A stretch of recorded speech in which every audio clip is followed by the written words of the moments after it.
വാക്യത്തിൽ ഇങ്ങനെയാണ് വായിക്കുന്നത്, നിങ്ങളോട് ദോഷം ചെയ്യുവാൻ എൻ്റെ പക്കൽ ശക്തിയുണ്ട്. അപ്പോൾ എൻ്റെ പക്കൽ ശക്തിയുണ്ട് നിന്നോട് ദോഷം ചെയ്യാൻ. പക്ഷേ നീ യാക്കോബിനോട് ഗുണമെങ്കിലും ദോഷമെങ്കിലും ചെയ്യാതിരിപ്പാൻ സൂക്ഷിച്ചു കൊള്ളുക എന്ന് നിങ്ങളുടെ പിതാവിൻ്റെ ദൈവം കഴിഞ്ഞ രാത്രി എന്നോട് കൽപ്പിച്ചിരിക്കുന്നു. സ്തോത്രം. ഇന്ന് രാത്രിയിൽ ഈ വചനം ഞാനിവിടെ പ്രസ്താവിക്കുമ്പോൾ ഇത് ശ്രവിച്ചു കൊണ്ടിരിക്കുന്ന ദൈവമക്കളോട് ഞാനൊരു കാര്യം ഓർമ്മപ്പെടുത്തട്ടെ.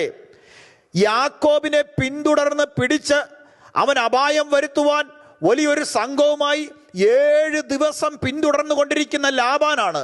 ആ ലാബാനോട് സ്വർഗം ദൈവം അവനോട് പറയുകയാണ്, നീ അവനോട് ഗുണമെങ്കിലും ദോഷമെങ്കിലും ചെയ്യാതിരിപ്പാൻ സൂക്ഷിച്ചു കൊള്ളുക.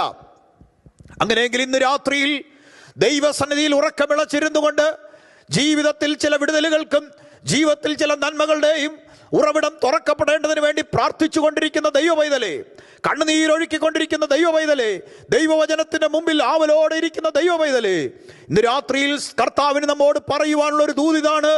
നിന്നെ പിന്തുടരും, പിടിക്കും, കൊള്ള പങ്കിടുമെന്നൊക്കെ പറഞ്ഞുകൊണ്ട് വെല്ലുവിളിച്ചു കൊണ്ടിരിക്കുന്ന ചില ശക്തികളോട് സ്വർഗം പറയും, നീ അവനെതിരെ ദോഷം ചെയ്യരുത്, നീ അവനെ പിന്തുടരുന്നത് മതിയാക്കുക എന്ന് സ്വർഗം കൽപ്പിക്കുവാനിടയായിത്തീരും. ഇന്ന് രാത്രി നമുക്ക് വിശ്വസിച്ചുകൊണ്ട് പറയാം, എനിക്ക് നേരെ കടന്നു വരുന്ന ശത്രുവിനെ നോക്കി കർത്താവ് അതിനെ ബന്ധിക്കുവാനിടയായിത്തീരും. കർത്താവ്